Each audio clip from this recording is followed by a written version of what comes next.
I've got my faith in the Lord. I'm so glad I've got my faith in the Lord. I've got the love of the Lord. I've got the love of the Lord, and it's working in me. I've got the love of the Lord, and it's showing in me. I've got the love of the Lord, and it's plain to see. I've got the love of the Lord. I'm so glad I've got the love of the Lord. I've got the joy of the Lord. I've got the joy of the Lord, and it's working in me. I've got the joy of the Lord, and it's showing in me. I've got the joy of the Lord, and it's plain to see. I've got the joy of the Lord. I'm so glad I've got the joy of the Lord. I've got the joy of the Lord. I've got the joy of the Lord, and it's working in me. I've got the joy of the Lord, and it's showing in me. I've got the joy of the Lord, and it's plain to see. I've got the joy of the Lord. I'm so glad I've got the joy of the Lord. I've got my faith in the Lord. I've got my faith in the Lord, and it's working in me. I've got my faith in the Lord, and it's showing in me. I've got my faith in the Lord, and it's plain to see. I've got my faith in the Lord. I'm so glad I've got my faith in the Lord. I've got the love of the Lord. I've got the love of the Lord, and it's working in me. I've got the love of the Lord, and it's showing in me. I've got the love of the Lord, and it's plain to see. I've got the love of the Lord. I'm so glad I've got the love of the Lord. I've got the joy of the Lord. I've got the joy of the Lord, and it's working in me. I've got the joy of the Lord, and it's showing in me. I've got the joy of the Lord, and it's plain to see. I've got the joy of the Lord. I'm so glad I've got the joy of the Lord. I've got the joy of the Lord. I've got the joy of the joy. I've got the joy of the joy. I've got the joy of the joy. I've got the joy of the joy of the Lord. I've got the joy of the Lord. Why should I feel discouraged? Why should the shadows come? Why should my heart be lonely and long for heaven and home? When Jesus is my portion, my constant friend is He.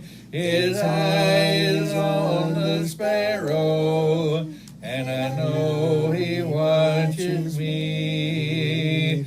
His eye is on the sparrow, and I know He watches me. I sing because I'm happy. I sing because I'm free.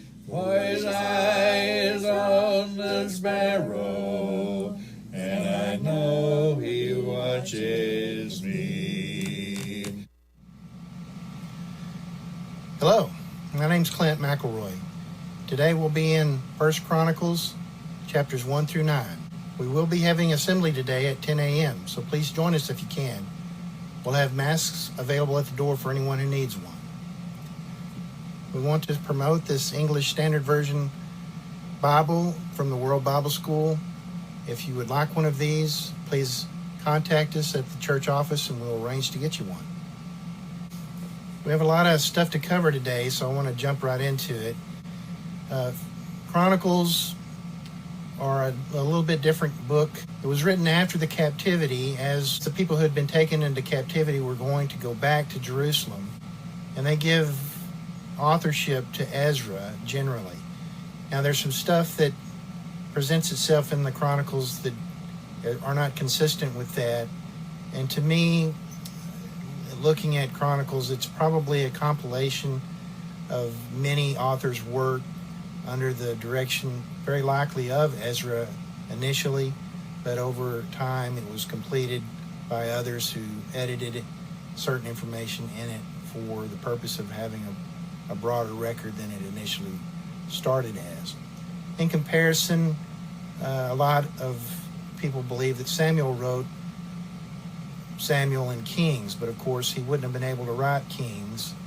So these books have similar content but very different purposes. The book of Chronicles seems to have been kind of a primer. Certainly these first 9 chapters seem to be a kind of a primer for general knowledge of Israel, where it came from, why it is the way it is. It's easy to find comments about the nature of the stories that are found in Chronicles as compared to the same stories recounted in Kings or Samuel. There are a lot rosier versions of the stories, a lot less information about the bad characteristics of the people involved. And that fits its purpose. It was supposed to be an encouragement to the people as they re-entered the land to occupy it again. We're going to try to refer to Chronicles as we're going through the stories that kind of compare with the stories as they unfold in Samuel and the Kings. So it's kind of a harmony of those two storylines, but we always have to remember that the Chronicles was written well after these events transpired by and large, and the Kings and Samuels, the books of Samuel, 1st, 2nd Samuel, 1st, 2nd Kings, were written as the events were transpiring, or shortly thereafter. And this relates to some of my perspectives on translations and the source material for translations. It really is, I think, a good example of different motivations of people keeping this information, the way some information ends up being added to the canon over a period of time from people who gain perspective that the original writers might not have had.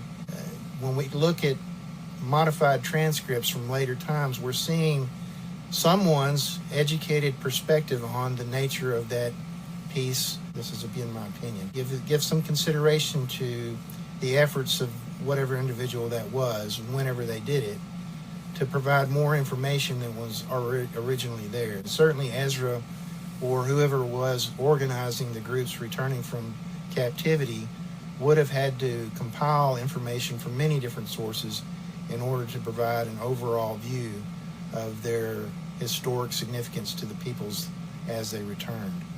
One footnote, I did have someone comment to me about some information that was in Samuel chapter 6, verse 19, where the men of Beth Shemesh were struck by God because they had looked on the holy things of God after they had been returned by the Philistines to the people of Beth Shemesh.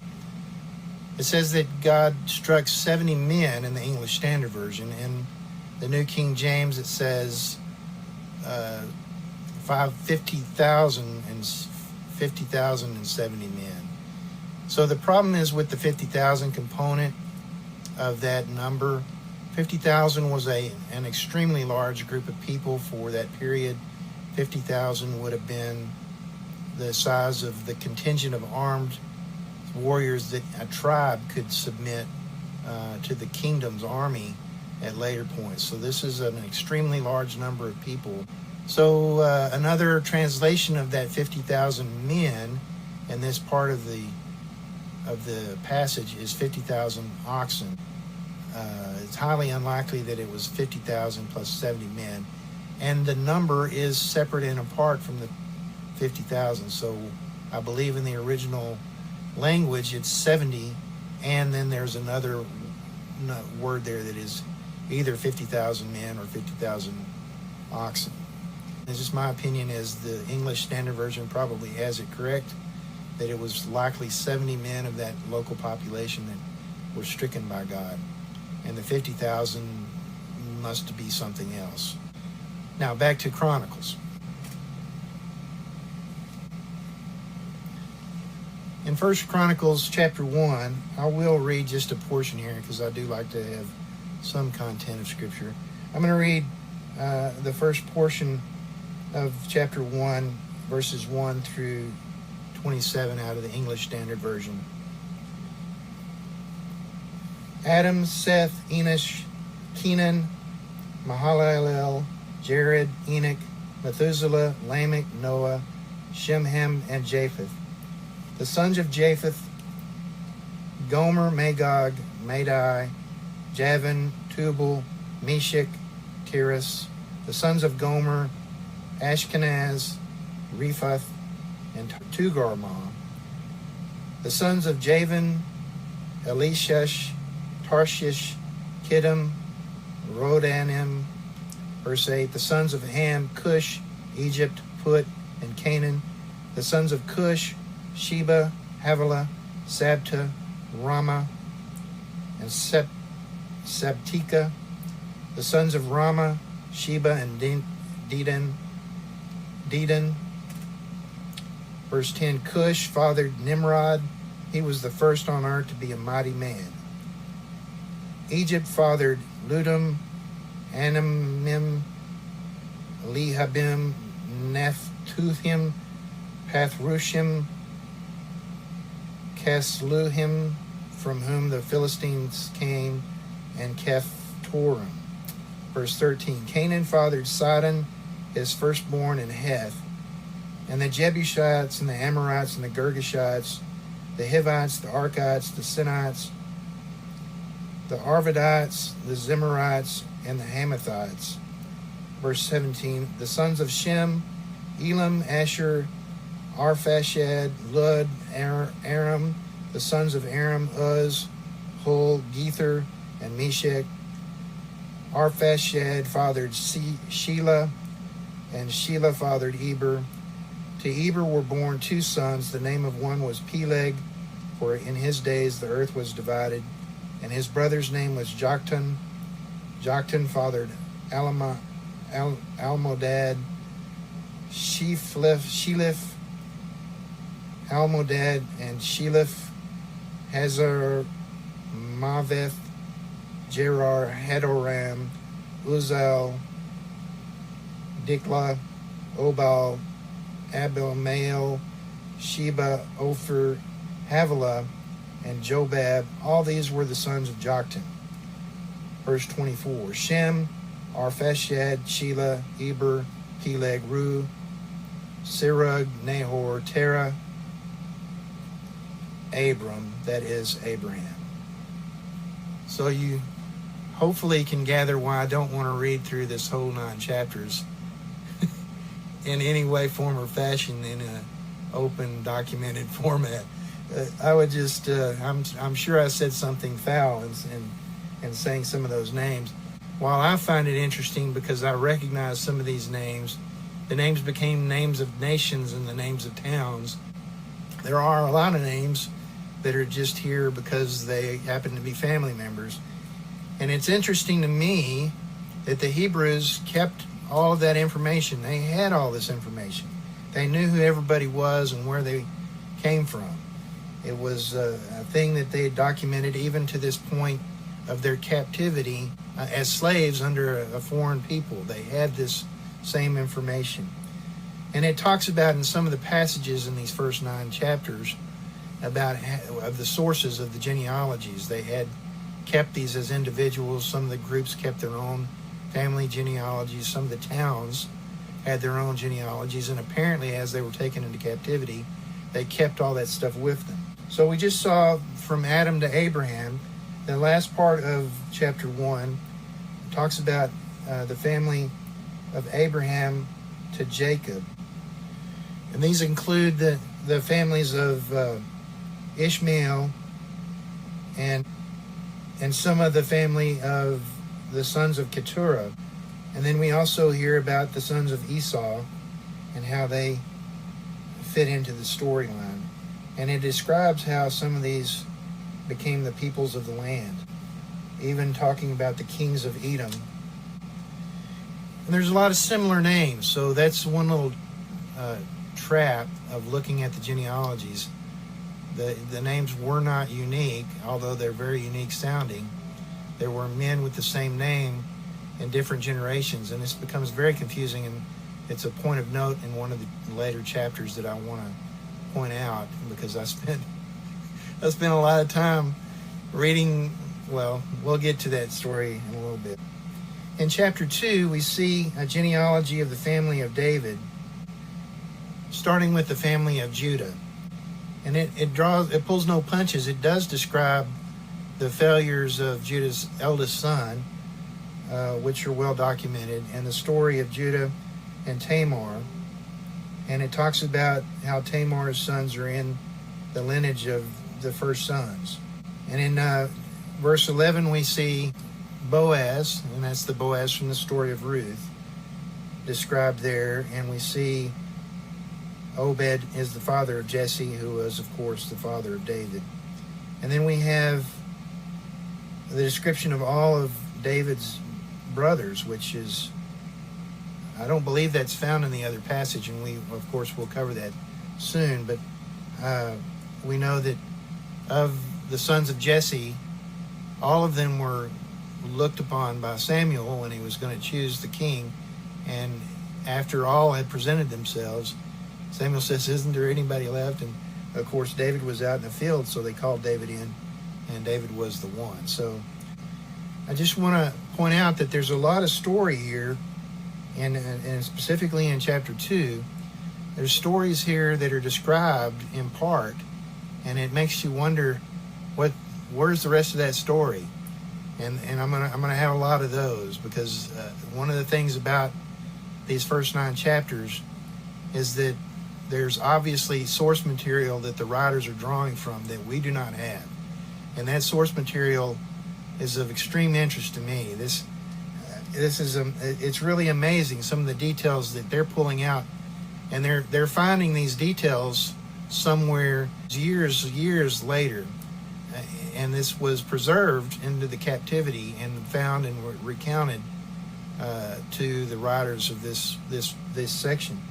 So where's that source material? That's a question that I've always had. And we see both in Kings and I believe in Chronicles references to other books that I'd always presumed were these books, but they're not, because they're not even contemporary books. So when we see these things in passing, they are significant. They are things that concern me, and I guess those who have interests along the same lines as I do. But they don't have any real significance to the intent God had, because He didn't include them. So that's an important thing to remember. God has provided what we need. Although I'm intrigued by what's not here, what we do need is here. And we need to pay attention to these details, because the details had significance to these folks. These folks are behaving the way they do because they knew details that we don't know, and they were significant to them in ways that potentially we won't know the significance of, because we don't know the stories, but we can tell they had significance to them. They mention these stories in passing as if these were known stories to the reader, and they are just as footnotes.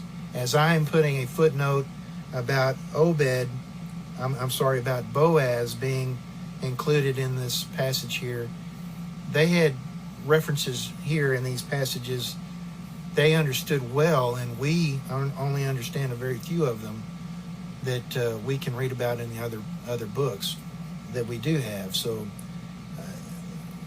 I don't know if I'm making that point very plainly, but I do hope that you understand that the materials are incomplete. What we have is only a shadow of what was there and available to peoples at one time.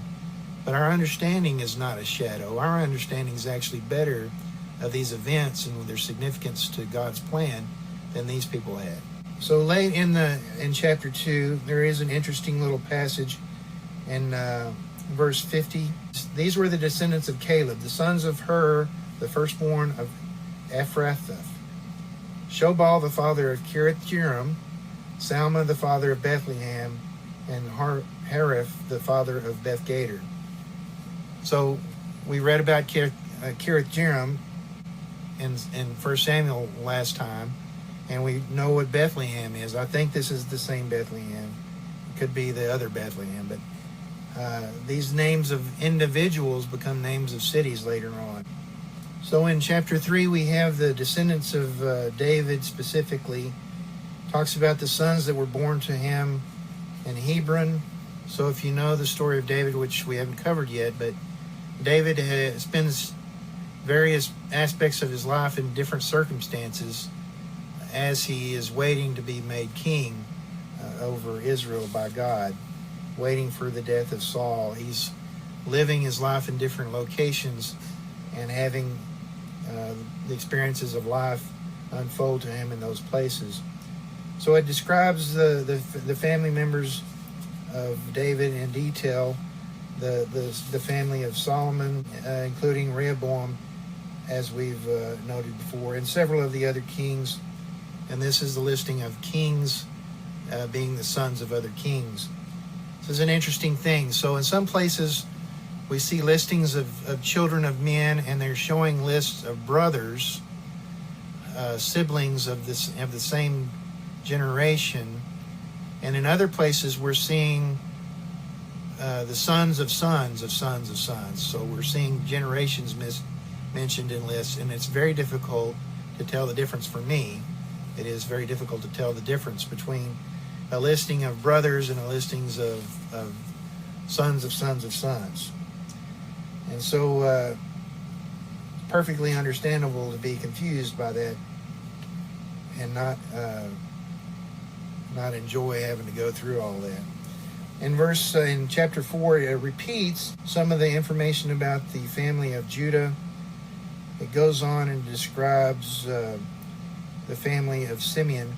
But in the section that's marked for the descendants of Judah, there's one passage that drew my eye that had to do with that appears to have to do with the family of Pharaoh in verse 17. I have not cross-checked this with other translations, and I do apologize for that, but there's a lot of material here. So, but an interesting little footnote, I think I mentioned the verse 17 about the daughter of Pharaoh.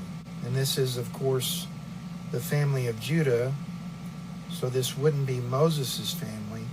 So it's interesting here to see this noted. Of the descendants of Simeon, it spends some time describing a piece of land that had been inhabited formerly by descendants of Ham, the Meunites, and marked them for destruction to this day. So it's an interesting thing here. They have footnotes about peoples that they understood and knew and expected that judgments would be visited upon. The descendants of Reuben are discussed in chapter 5. The description of the situation with Reuben, who was the actual firstborn of Israel. He lost his privileges, the firstborn, because he defiled his father's couch, it says in verse 1. I won't get into the meaning of that, but as a result, his birthright, it just says, was given to the sons of Joseph. So we understand the half-tribes of the sons of Joseph and how they were allocated this privilege. It talks a little bit about the groups of these children being carried away by the kings of Assyria into exile. The middle part of chapter 5 is talking about the sons of Gad, who had a relationship with this group of Reubenites, as they did with the half-tribe of Manasseh. It says that they were involved in a fight, and because they cried out to God in battle, God granted a response to their urgent plea and gave them a victory, and they lived in that place until exile. If I am not mistaken, that's talking about the way the land on the other side of the river, the Jordan River, was divided. So the Reubenites, the Gadites, and the half-tribe of Manasseh took their inheritance from the lands on the east side of the Jordan and as a result, they were a bit isolated from the rest of Israel. In chapter 6, we see the sons of Levi described. And of course, if you've studied it all, the way the house of Levi worked, this is a very interesting passage describing their responsibilities, talking about even the lineage of high priests as they would have had to been accounted for. How some of them ended up responsible for certain aspects of tabernacle maintenance, or later on temple responsibilities. And then later in that chapter, it talks about the cities that were divided up to the children of the Levites. Of course, they were responsible for the cities of refuge, which honestly I thought were never really implemented properly, but apparently they were. They had all those lands made available to them, and it's accounted for here, along with other cities that were given to the Levites to provide for places for them to raise their herds and grow a limited amount of crops. They didn't have the vast resources of a large area, so they were given certain cities and the immediate pasture lands around those cities to accommodate any herds that they had and grow any foods that they needed to grow for their own purposes. By and large, they lived off the sacrifices made by the rest of the people, so they were in a world of hurt when the people didn't honor God properly with the sacrifices and tithes that they were supposed to pay. In chapter 7, we see the sons of Issachar described and the sons of Benjamin. They didn't get into a lot of details about the Benjaminites. We're going to talk about them a little bit later again when they discuss the family of Saul in chapter 8. The descendants of Naphtali are really given short shrift there, and more of the descendants of Manasseh. Another interesting thing about the way these genealogies are accounted for is in some places they're just talking about family lineage.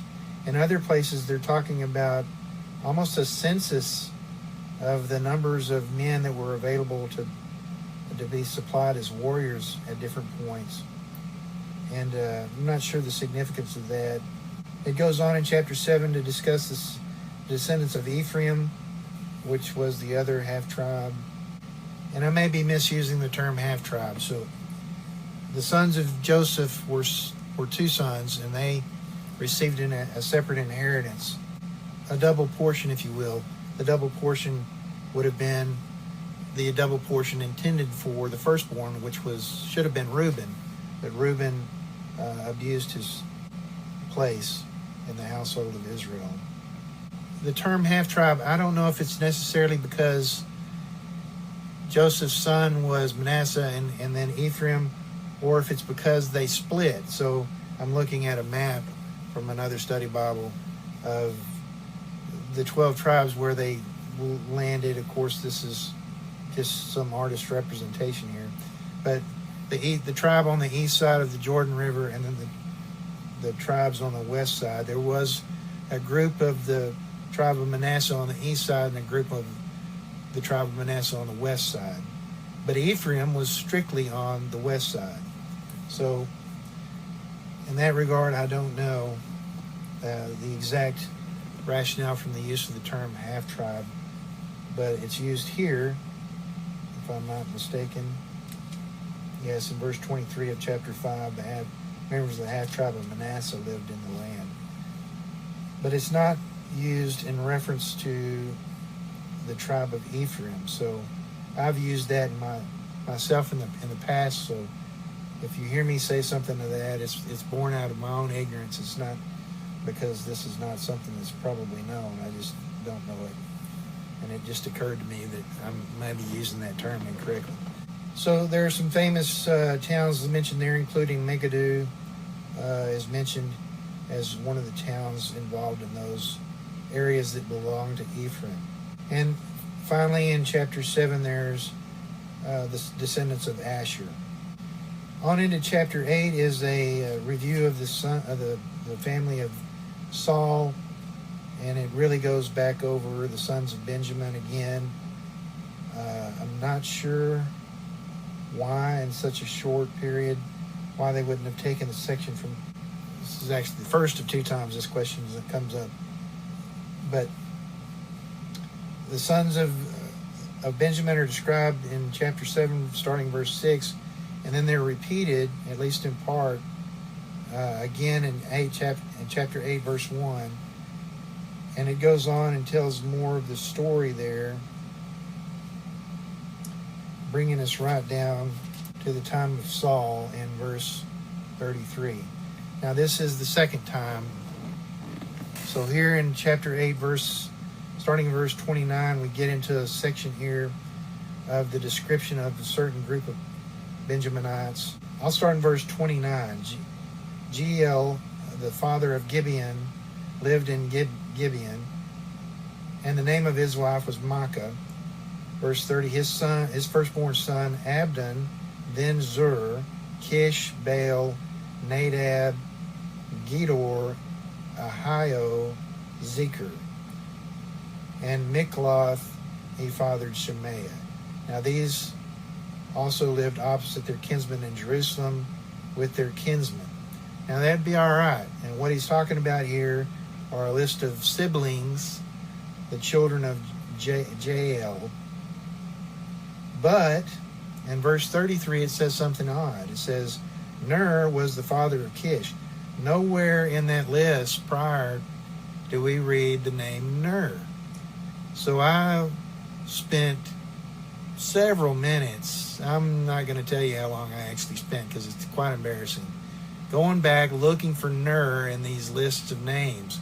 And I could not find it. And I finally decided that if I spent any more time, I wouldn't get this done. And I'm actually recording this quite late. But if you go on and look over in chapter 9, we have a repeat of this same guy's family in verse 35 of chapter 9. And I'm jumping ahead, and I apologize for that. But you just can't imagine how much time I spent on this. In Gibeon lived the father of Gibeon, Jael, the name of his wife was Maacah, and his firstborn son, Abdon, then Zur, Kish, Baal, Ner, Nadab, Gedor, Ahio, Zechariah, and Mikloth. And Mikloth was the father of Shemaiah. And there also lived opposite their kinsmen in Jerusalem with their kinsmen. Ner fathered Kish. So it's like they rewrote this section from chapter 8 right here, and then they included Ner between Baal and Nadab. He's not in the list over in chapter 8, but he is in the list in chapter 9, and he's the significant one because he fathered Kish, and Kish fathered Saul. Now maybe this was an oversight in the original language because maybe it was well understood who Saul's family was. I don't know. I'm puzzling over this, and I've looked for comments in my study Bibles. I haven't found any. I haven't gone to any commentaries to look. But man, I spent a lot of time trying to figure that out, and I'm thankfully that I didn't spend any more time than I did.